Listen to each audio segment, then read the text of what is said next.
अम, एक भावना तो दिल में जाता है। शिव शंकर भगवान से तो एक भावना के तो अच्छी तरह से जुड़ जाता है। और एक भक्तिमय माहौल मिलता है तो जो कि बहुत ही अच्छा लगता है। फ्रेंड्स, मेरा जुड़ाव वैजनाथ धाम से मतलब कहिए कि ना कि बचपन से ही जुड़ाव था। संजोग की ये बात रही कि हाँ, मेरे पापा जी को बहुत ही ज्यादा, तो मेरे पापा हर साल वहाँ कांवड़ लेकर जाते थे। और जैसे जैसे हम लोग थोड़ा सा मतलब ऐसे हो गए कि हाँ यंग एज पे आ गए, तो पापा सभी को कांवड़ लेकर गए। और वहाँ की ही उनकी कभी मान्यता थी कि मैं अपनी एक बेटी का शादी वैजनाथ धाम में करूंगा। और संजोग से मेरे शादी के समय ऐसी सारी घटनाएं घटी कि मेरी शादी उनको मंदिर के प्रांगण से ही करना पड़ा। तो ये उस समय पापा जी को लग रहा था कि मुझे करना पड़ रहा है, बहुत सारी चीजें इसकी मैं पूरी नहीं करने पा रहा हूँ। लेकिन बाद में उनको लगा कि ये भी एक भगवान का आंगन में होता है, तो जो और भी चीजें होती है आप वो सारी चीज नहीं कर सकते हैं। बहुत सीमित में ही शादियां हो जाती है। तो मेरे लिए तो भोलेनाथ बैजनाथ धाम बहुत ही, मैं जो जो भी सोचती हूँ वो आकर साक्षात पूरा भी करते हैं। तो इसलिए चलिए आज मैं आपको उनके बारे में जितनी मुझे जानकारी है। तो सबसे पहले बैजनाथ धाम को ऐसे बैजनाथ धाम कहते नहीं तो वैद्यनाथ धाम भी लोग कहते हैं कि वहां पर जाने पे हमारी जो शारीरिक कष्ट होती है, खासकर कुष्ठ रोग, वहां पे जो सबके बाण गंगा का नाम सुने होंगे, वहां से जस्ट पहले ही बाण गंगा मिलता है। और नहीं तो वहां पे एक कुंड है जहां पे कहते हैं कि रावण ने 7 नदियों का जल लाकर वहां पे डाला था, तो उसमें जो भी स्नान करते हैं उनका वो कष्ट दूर हो जाता है। तो उनसे खासियत है, लेकिन इस ज्योतिर्लिंग में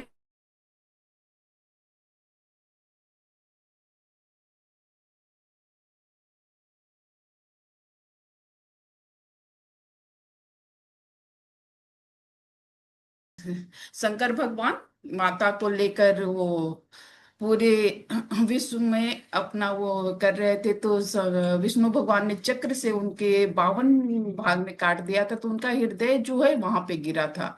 और जब विष्णु भगवान ने उसको मतलब कि अ, उसको मतलब जमीन के अंदर उसको दबाना चाहा, तो वो दबा नहीं, और अभी भी उसमें मतलब कि उस समय भी उसमें वो धड़कन की आवाज आ रही थी। तो जब विष्णु भगवान को ये कहानी कहाँ से स्टार्ट होती है कि रावण, अब मैं ज्योतिर्लिंग में आती हूँ फिर शक्तिपीठ के बारे में बताऊंगे। रावण शिव जी का एक बहुत ही महान भक्त है, वो तो सभी जानते हैं। तो वो अपने शिव भक्ति को दिखाने के लिए बहुत ही कठोर तपस्या कर रहा था, बहुत ही वो करीब हजारों साल तक तपस्या, पहले के हजारों साल, अभी जैसे हम लोग सब 80 90 साल, पहले के हजारों साल बहुत मतलब कुछ ही समय में ऐसा लगता था जैसे सभी हजारों लाखों साल कैसे ध्यान करते थे मैं नहीं कह सकती हूँ, पर कहते कि हजारों साल रावण ने जब ध्यान किया फिर भी शिव भगवान प्रकट नहीं हुए, तो वो क्या किए, अपना एक एक उनका 10 सर था, तो एक एक सर को वो चढ़ाने लगे। जब वो 9 सरों को चढ़ा दिए तो शंकर भगवान को लास्टली उनके भक्ति से प्रसन्न होकर आना पड़ा। तो वो उनको अपने साथ अपनी लंका में ले जाने के लिए उनसे वो निवेदन किया। तो शंकर भगवान पहले तो तैयार नहीं हो रहे थे, लेकिन उसकी भक्ति भावना से वो तैयार हो गए कि ठीक है मैं तुम्हारे साथ चलूंगा, और अपनी एक ज्योति उसको दे दिए। लेकिन उसके साथ यही वो शर्त रखे कि इसे तुम कहीं भी अगर रख दोगे तो वो वहां पर ही स्थापित हो जाएगा।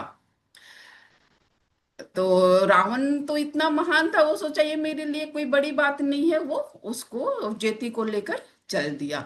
लेकिन हमारे देवता गणों में खलबली मच गई कि ये राक्षस है, और अगर वहां पर जो शंकर भगवान विराज हो जाएंगे तो फिर इसका अंत नहीं होने पाएगा, क्योंकि साक्षात शंकर भगवान का वो निवास हो जाएगा।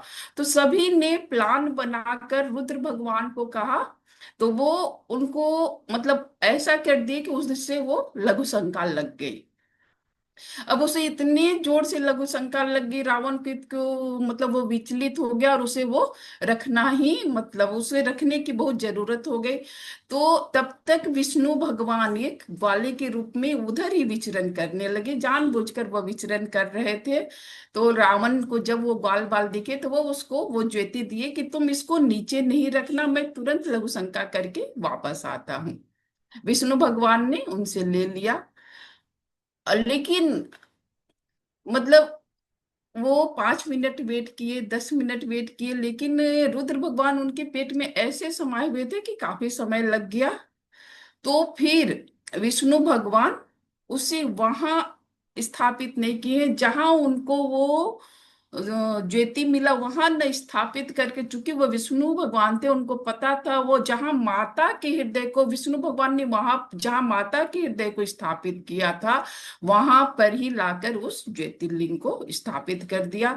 फिर जब रावण वापस आए तो वो बहुत ही मतलब कि दुखी हुए कि मैं इनको लेकर जाना चाहता था, लेकिन चूंकि देवताओं के पूरे प्लानिंग की वजह से यह नहीं होने पाया, तो उन्होंने अपने अंगूठे के दबाव से मतलब इस तरह किया। अभी भी सभी कहते हैं, अगर कोई ओरिजिनल देखा होगा तो याद होगा कि वहां का ज्योतिर्लिंग पूरा इस तरह से ज्योतिर्लिंग नहीं है, वो दबा हुआ है। उसे मैं हम लोगों ने स्पष्ट, जब वो श्रृंगार दर्शन रात के 10 बजे होता है, तो आपको स्पष्ट अगर किसी को देखना, अभी के बारे में मुझे नहीं जानकारी है, लेकिन उस समय स्पष्ट ये दिखता था, एकदम छोटे से कटोरी के भांति है, और वो उनका इस तरह से है। तो जब वो फिर लास्टली हुआ कि यहाँ पे स्थापित होगा, तो रावण ने बहुत सारे जगहों से जल लाकर, सबसे पहले कहते रावण ने ही उस युग में, जब राम जी का त्रेता युग स्थापित नहीं होता, तब उन्होंने सबसे पहले वहां पर जल चढ़ाया था। उसके बाद राम जी भी आकर वहां पर जल चढ़ाए हैं। उससे मुझे लगता है 1,000 के एक नहीं 100 किलोमीटर के आसपास में सुल्तानगंज है। जैसे हमारे बनारस में उत्तर वाहिनी गंगा है, उसी तरह से सुल्तानगंज में भी उत्तर वाहिनी गंगा है, और वहां से लोग जल चढ़ाकर बाबा को जल लाकर बाबा को जल ये चढ़ाते हैं। तो ये तो हो गई छोटी सी मतलब ये ज्योतिर्लिंग के बारे में और माता शक्ति के पीठ के बारे में। और एक यहाँ के मंदिर के सबसे बड़ी खासियत मुझे क्या लगी, हर मंदिर में आप देखे होंगे कि गुंबद पे त्रिशूल रहता है। लेकिन अब अगर कोई भी जाए तो इस चीज को जरूर ध्यान दीजिएगा, वहां पे पंचशूल है। पंचशूल का मतलब जैसे त्रिशूल में 3 रहते हैं, लेकिन इसमें आपको 5 शूल दिखेंगे। और स्पेशली अगर कोई कांवर लेकर जाता है, तो दर्शनिया से ही आपको इसके दर्शन होंगे, इसलिए उस स्थान का नाम दर्शनिया भी रखा गया है कि वहां से गुंबद का दर्शन होता है, और बहुत ही दिव्य वो दिखता है।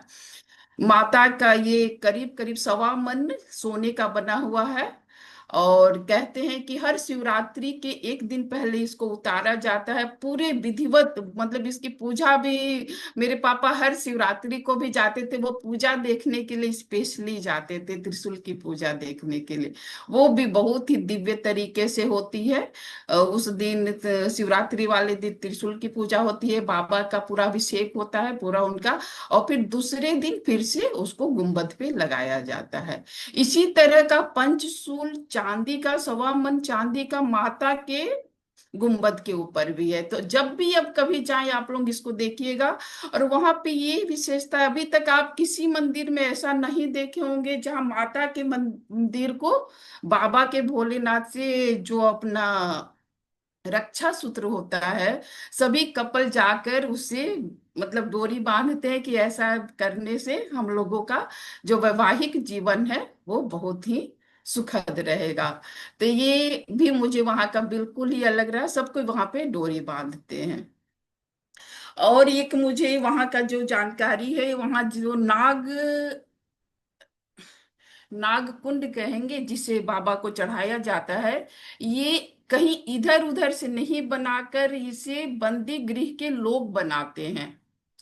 इसे और कहीं से नहीं बनाया जाता है। बंदी गृह में जिसको एक रूम दिया जाता है कि जो बंदी गृह के लोग इसको बनाना चाहते हैं वो उसको नागकुंज को तैयार करते हैं। और हर साल जो अभी आएगा ना, आने ही चला गया हम लोगों का ये नाग पंचमी, इस वाले दिन उनको चेंज किया जाता है। तो सबसे इसकी क्या घटना थी कि जो वहाँ के पुरानी ऐसी बात है कि पुराने जो जेलर थे उनका बेटे का तबीयत बहुत ही खराब हो गया था। तो किसी वृद्ध ने उनसे कहा कि बाबा को नाग कुंज चढ़ाओ। तो उन्होंने बंदी गृहों से निवेदन किया कि कैदियों से कि आप बनाइए, और वहां के कैदियों ने ही उस जेलर के बेटे के स्वास्थ्य के लिए उसको चढ़ाया। और जैसे ही बाबा के ऊपर ये नाग कुंज चढ़ाया गया उसका स्वास्थ्य सही हो गया। तो ये हर साल की परंपरा है, वहां से हर समय नाग का जो हो रहता है वो वहां से ही चढ़ता है। तो मतलब इसे केवल स्वतंत्र लोग ही नहीं बाबा को मानते हैं, जो कैदी हैं वो भी उतनी ही पूरी श्रद्धा भावना से बाबा की पूजा करते हैं। तो बहुत ही दिव्य है, अगर कोई कांवड़ लेकर गया है तो वो अनुभव कर सकता है। सुल्तानगंज से मतलब ऐसे कोई कहे तो आधा 1 किलोमीटर जाना बहुत ही दुर्लभ रहता है, लेकिन लोग 100 किलोमीटर आराम से। और जो डाक कवरिया होते हैं कहते हैं कि डाक कवरिया 24 घंटे में जल डाल देते हैं। तो कितनी अद्भुत ये यात्रा रहती होगी कि सभी मिलकर 24 घंटे में 100 किलोमीटर की यात्रा को तय कर लेते हैं और बाबा को वो जल चढ़ाते हैं। और उसके साथ ही फिर जो ऐसे रहते हैं, कोई 2 दिनों में यात्रा करता है, दो कोई 5 दिनों में यात्रा करता है। तो वहाँ का सबसे मुझे जो एक कांवरिया कर कर धर्मशाला है, मुझे वहाँ का याद है, कांवरिया धर्मशाला है जिसमें करीब हजारों लोग हमेशा आते हैं और वहां पे आराम करते हैं, खाना पीना खाते हैं। वहां देखिएगा वहां की व्यवस्था इतनी मतलब रहती है, लोग जाते हैं सब सेवा करते हैं, अन्न दान करते हैं, सेवा दान करते हैं, और वहां के कांवरियों को सुख सुविधा प्रदान करते हैं। बहुत ही दिव्य रहता है। मुझे तो लगता है जीवन में एक बार जरूर इसका अनुभव लेना चाहिए, इस तरह के कांवड़ यात्रा का। तो इस तरह से मैंने जितना मुझे थोड़ी सी जानकारी थी मैं आपको जानकारी दी। और कोई अगर जोड़ना चाहते हैं तो बहुत ही मैं उनका स्वागत करूंगी, क्योंकि कभी कभी कुछ चीजें ध्यान से निकल जाता है, तो उसको जरूर जोड़े जिससे पूरा हो। हाँ पूनम जी कुछ कहना चाह रही। कांवड़, बहुत बहुत धन्यवाद आशा जी। बहुत सुंदर ढंग से पूरा विस्तृत रूप में आपने बता ही दिया कि कांवड़ यात्रा में क्या होता है। लेकिन वो सावन वहाँ के सुल्तानगंज से और वो देवघर के यात्रा में करीबन 110 किलोमीटर की यात्रा है। और हमें नहीं लगता है कि कभी भी वो रास्ता कभी खाली रहता है। इतने हम्म। यात्री, इतने कांवड़िया लोग जो चाहते हैं वहां से पूरा रास्ता बिल्कुल डेकोरेटेड सजा रहता है। मुझे सौभाग्य नहीं मिला है, मेरा हर समय मन रहता है कि कभी एक बार मैं जाऊंगी। शायद अगले साल जाऊं, इस साल अभी प्रोग्राम नहीं बन पाया। लेकिन इतना अच्छा वो आनंददायक चीज है। और हमारे घर से तो कहिए कि हर मंडे हमारे घर के में हमारे देवर लगते हैं, वो डाक यात्रा करते हैं, जो कि चलते हुए नहीं दौड़ते हुए जाते हैं। रात में चलते हैं, सुबह तक में जाके चौबीस हर घंटे के मंडे अंदर। को? हाँ, हर मंडे हर को? मंडे, हर मंडे, अरे।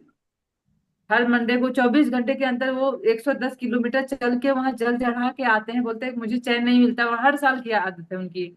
इतना, और वहां के लोग जो आनंद लेते हैं एक पिकनिक की तरह होता है। और इतना सुंदर व्यवस्था पूरे रास्ता रहता है कि ये व्यवस्था शायद हमको और कहीं दिखने को नहीं मिला है। जो वो सुल्तानगंज से देवघर में जो पूरा डेकोरेशन, पूरा खाने पीने का व्यवस्था, लोग सेवा भाव से, जो नहीं चाहते हैं वो सेवा भाव करते हैं, उनकी सेवा करते हैं। बहुत अच्छा, बहुत ही अच्छा यात्रा है, कभी कोशिश और करना चाहिए क्या जाए। गरीब और क्या अमीर, इसीलिए जानते हैं कांवड़ यात्रा में एक सबसे सिंपल गेरुआ वस्त्र को रखा गया है।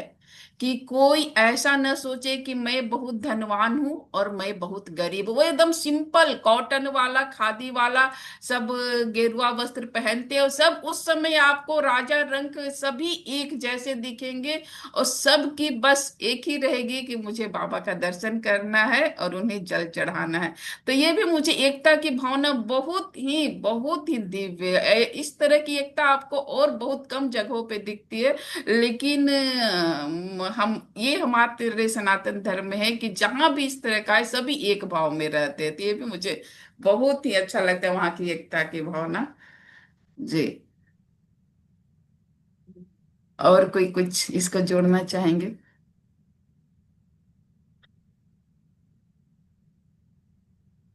और कोई नहीं गया है बैद्यनाथ धाम में? राधा दी आई हैं, जरूर कुछ हम लोगों की अधूरी जानकारी को पूरा करेंगे। नहीं निधि, बहुत ही अच्छा। आपने आज ज्ञान सुनाया। ध्यान तो मैं आज थोड़ा कर नहीं पाई क्योंकि घर में थोड़ा काम हो गया था। बट ज्ञान कुछ नए तरीके से आपने बताया, क्योंकि हमें इसकी जानकारी नहीं थी। मुझे जो पंच आपने बताए, त्रिशूल पंचशूल जो है, इसका क्या मायने हैं? पंचशूल ही क्यों यहाँ पे किया गया? क्योंकि यहाँ पे ये पंचशूल दर्शाता है काम, क्रोध, मद, मोह और लोभ को। तो जो लोग भी यहाँ पे जाते हैं श्रद्धा से, उनके अंदर ये सारी नकारात्मक ऊर्जाएं क्षीण होती जाती हैं। तो इसका एक महत्व यही भी है। बाकी तो आपने बहुत सारी जानकारी दे दी। और कहीं कहीं यहाँ पे आपने जो स्टोरी बताई है, बट कई जगह पे इसकी स्टोरी डिफरेंट वे में भी है। उसको कनेक्ट किया गया है गणेश से, कि जब रावण लेके जा रहे थे तो क्योंकि इनको देवताओं को उसको नहीं लेके जाना था ना, श्रीलंका तक पहुंचाने नहीं देना था, तो इनकी लीला रची हुई थी। तो वहां पे ये गए, गणेश जी गए ग्वाले के रूप में, वहां पे चरवाहे के रूप में वो चरा रहे थे। तो उसको जो लघु शंकर लगी, तो उन्होंने उसको रिक्वेस्ट करी कि तुम यहाँ से बिल्कुल हिलना नहीं, यहीं पे खड़े रहना और इसको नीचे मत रखना, बस एक शर्त उन्होंने रखी थी। तो जैसे ही वो गए तो वो तो मौका देखा था, और उन्होंने उसको जमीन पे रख दिया था। तो ये भी कई लोगों ने बताया है।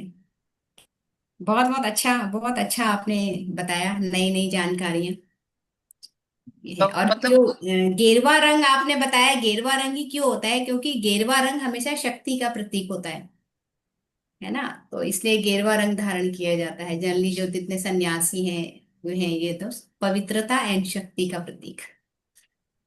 बहुत बहुत धन्यवाद, धन्यवाद, धन्यवाद। धन्यवाद दी।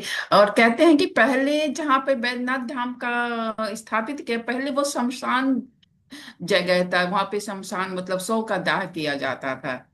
लेकिन बाद में वहां पे पूरा मंदिर का, जब से ज्योतिर्लिंग को वहां पे स्थापित किया गया, वो वहां पे पूरा मंदिर का और निर्माण, ये सब मतलब कि सतयुग की शायद बातें हैं, कि सतयुग में ये हुआ था।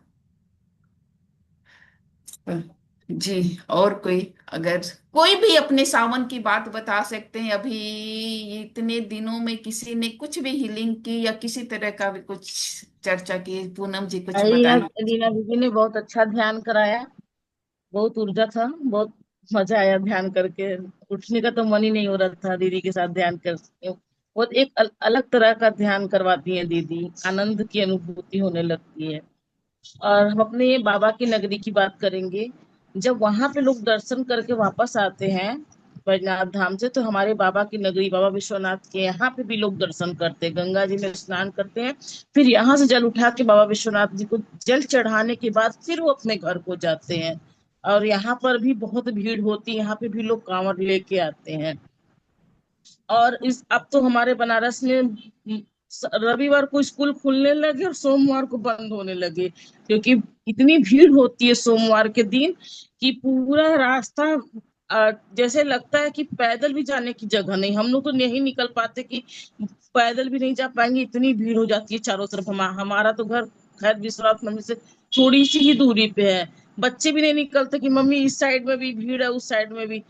जगह जगह से कांवरिया आते। इस बार कल का जो सोमवार था, आखिरी सोमवार था, अब भीड़ बहुत अधिक थी, बहुत अधिक।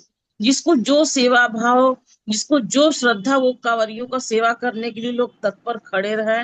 और सभी अपने अनुसार सेवा, कोई श्रमदान, कोई कुछ, लोग अपने आप में करते ही रहते हैं। तो धन्यवाद किसी के साथ, सब लोगों को बहुत बहुत धन्यवाद।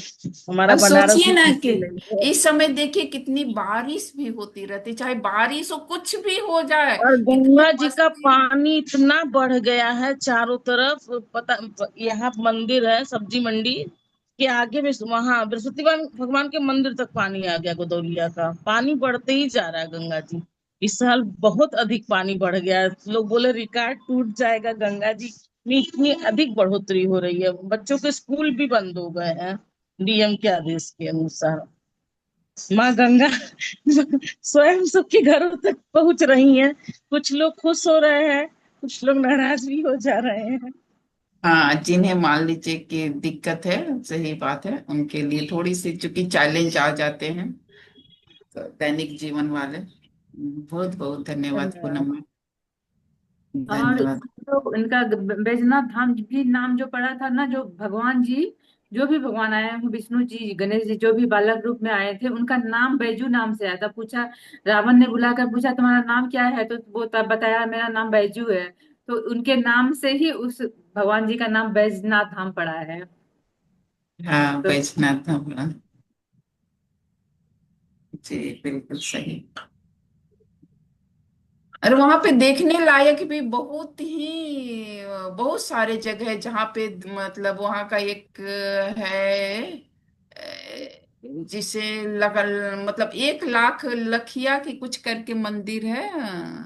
वो मंदिर होगा। एक सुइया पहाड़ भी है, जो कि ऐसा रास्ता आसान नहीं है, कठिन रास्ता है। वहां सुई की तरह चुभते रहता है पैर, खाली पैर लोग चलते हैं। और एक सुइया पहाड़ ही नाम है उसका, सुई की तरह पैर में बहुत चुभता है, लेकिन फिर भी लोग नंगे पांव जाते हैं। हाँ, पूरा सुल्तानगंज से ही सब नंगे पाव जाते हैं। लाखों या कुछ करके एक जगह है जहाँ पे ना एक उस समय की 1 लाख से उस मंदिर का निर्माण किया गया था। और वो मंदिर भी बहुत ही सुंदर है। जो थोड़ी ही दूरी पे बैद्यनाथ धाम से है, वो थोड़ी दूरी पे है। तो जाने के बाद मुझे तो जानती है अब, मतलब पहले मुझे भी जानकारी नहीं थी। एक बार गूगल सर्च, कहीं भी किसी भी स्थान पे जाए ना, गूगल सर्च करें, और उसके बाद जब आप वहां जाएंगे ना, तो फिर आप वहां पे मतलब पूरा उसकी अनुभूति लेंगे पूरा। तो जरूर एक बार सर्च करने के बाद जाना चाहिए कि इस स्थान का क्या महत्व है और हम लोग किस किस स्थान को देख सकते हैं। तो इस तरह से एक बार जरूर आप सभी वहां बाबा का दर्शन करने चाहिए। ऐसे सभी जगह के बाबा एक ही हैं, लेकिन फिर भी 12 ज्योतिर्लिंग में एक है हमारे बैजनाथ बुद्ध बाबा, तो उनका दर्शन जरूर करिए। देव अभी तो कन्या जी ने आत्मबंधन। अपने, हाँ हाँ, दे आज आत्मन। और आज का ध्यान बहुत अच्छा था। और अभी ज्ञान भी सुन रही थी, ज्ञान भी बहुत अच्छा था, वैद्यनाथ मंदिर के बारे में आप लोगों ने जानकारी दी, तो बहुत ही अच्छा लगा। अभी मैं सुनते सुनते ये सोच रही थी कि अगर रावण श्रीलंका ले जाते शिवलिंग को, तो फिर तो हमें दर्शन करना बहुत मुश्किल हो जाता, फिर हमको वीजा लेना पड़ता। आज आज अच्छा हुआ जो उस गणेश जी महाराज ने वहीं रखवा दिए, तो जिससे अब हम चाहे जब अपने बाबा के दर्शन कर सकते हैं। तो ये तो बहुत अच्छा किया उन्होंने।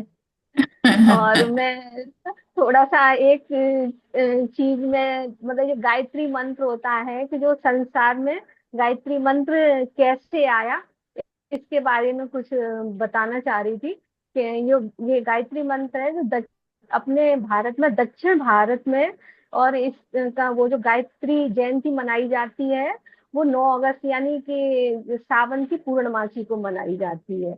और उत्तर भारत में इसको जेठ मास में मनाया जाता है। तो ये गायत्री मंत्र से जुड़ी हुई एक कहानी है, मतलब जो कैसे शुरू हुआ इसके बारे में बताना चाह रही थी कि क्या के ब्रह्मा जी ने लोगों के कल्याण के लिए धरती पर उन्होंने कि भगवान के मनुष्य का कल्याण कैसे होगा, तो उन्होंने अपना एक कमल का फूल धरती पे फेंका। तो उस जगह पे एक तालाब बन गया, तो उन्होंने वो तालाब कहाँ पे है, पुष्कर जी में। तो उन्होंने कहा कि जब वो फूल गिरा, तो उन्होंने कहा यहाँ पे मैं यज्ञ करूंगा, और यज्ञ करने के बाद फिर लोगों का कल्याण होगा। तो वो वहां पुष्कर जी में जब यज्ञ करने आए, तो जो उनकी ब्रह्मा जी की जो पत्नी थी, सभी देवगण सब लोग वहां पे इकट्ठे हो गए यज्ञ करने के लिए। और ब्रह्मा जी की जो पत्नी थी वो वहां पे आ नहीं पाई। तो और यज्ञ करने में देर हो रही थी, तो उन्होंने नंदिनी गाय के मुख से और एक देवी जी को देवी गायत्री को प्रकट करके और वो यज्ञ करने लगे। तो जब यज्ञ करने लगे तो उसके थोड़ी देर बाद ही उनकी पत्नी वहां पे आई। जब पत्नी आई तो उन्होंने देखा कि ब्रह्मा जी तो किसी और के साथ वो कर रहे हैं, यज्ञ कर रहे हैं। तो वो उन्हें बहुत नाराज हो गई, बहुत ज्यादा नाराज हो गई, और क्रोधित होकर उन्होंने उन्हें श्राप दे दिया।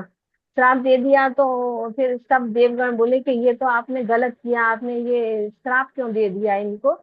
तो फिर उन्होंने आग्रह किया देवी जी के पृथ्वी लोक में सिर्फ। तो उन्होंने कहा कि क्या करना चाहिए। तो फिर जब उनकी जो वो सावित्री नाम था, उन्होंने फिर उन्होंने सदैव की बात मान के उन्होंने ये उनसे कहा कि ब्रह्मा जी का केवल एक ही मंदिर होगा पूरे धरती पर, और वो भी पुष्कर में होगा, वहीं पे उनकी पूजा की जाएगी। इस अपने श्राप को उन्होंने इस तरीके से कम कर दिया। और इसमें लिखा था कि जैसे ये लिखा है सूर्यमंडल कन्या देव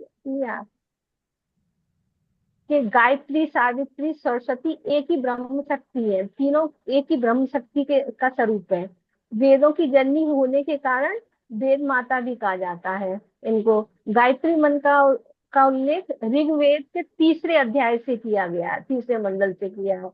और इसमें के वेद का क्या है ये मंत्र, हाँ, पौराणिक मान्यता के अनुसार गायत्री मंत्र की जो उत्पत्ति है ब्रह्मा जी के मुख की सृष्टि की रचना के अनुसार की गई है। और ब्रह्मा जी के जो चार मुख से थे, उन्हीं से गायत्री मंत्र की व्याख्या वेदों में की गई है, ऐसा कहा गया है। तो मेरे को यही बताना था, गायत्री मंत्र मंत्र धरती पे किस तरीके से आया, ये बताया था। बहुत ही बहुत बहुत धन्यवाद दी। ये जानकारी मतलब थोड़ी बहुत मुझे थी, पर इतना गहराई से नहीं था, तो बहुत बहुत धन्यवाद।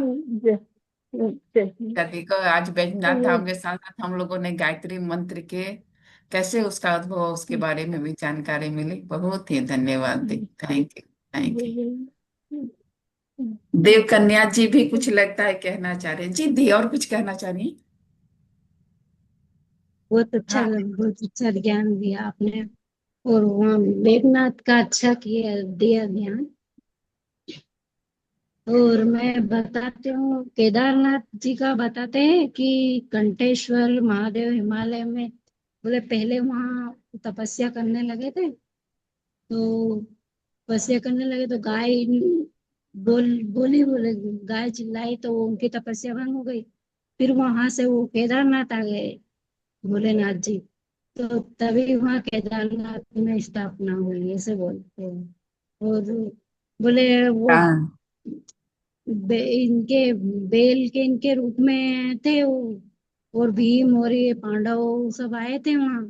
तो भोलेनाथ को ढूंढ रहे थे कि भोलेनाथ कहाँ है। सब भीड़ में भोलेनाथ वो बन के चले, उनके सभी के बीच में जा रहे थे।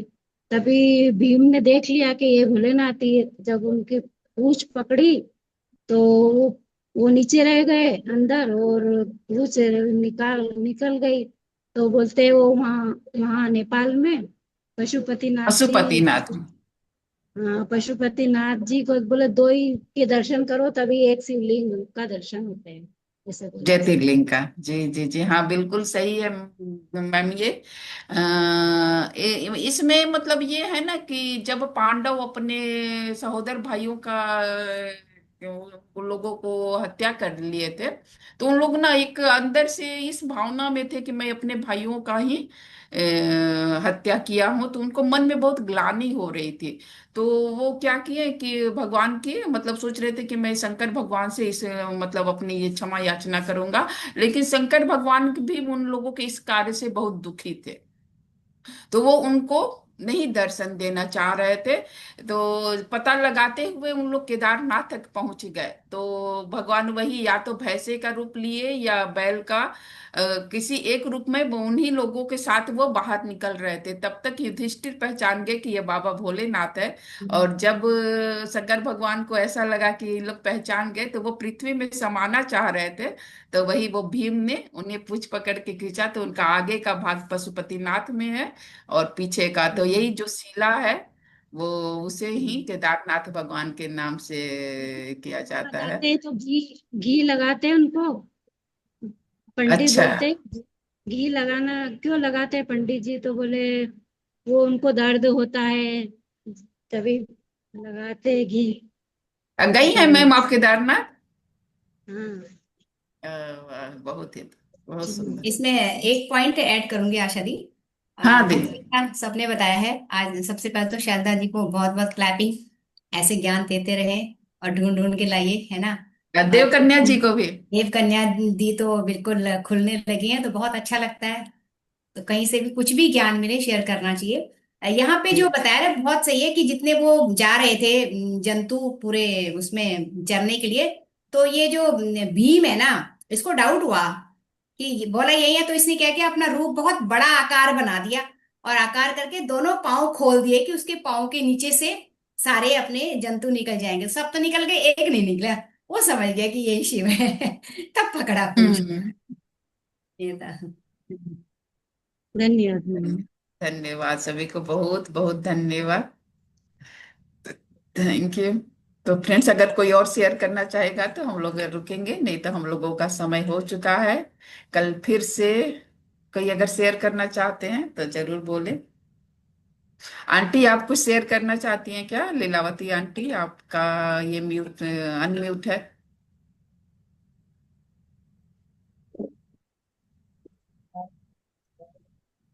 हाँ हाँ आंटी। बाबा धाम में तारकेश्वर नाथ के भी दर्शन किया जाता है। कि तारकेश्वर नाथ का? हाँ, जब तक बाबा धाम से तारकेश्वर नाथ के दर्शन नहीं करते हैं लोग, तो दर्शन अधूरा रह जाता है।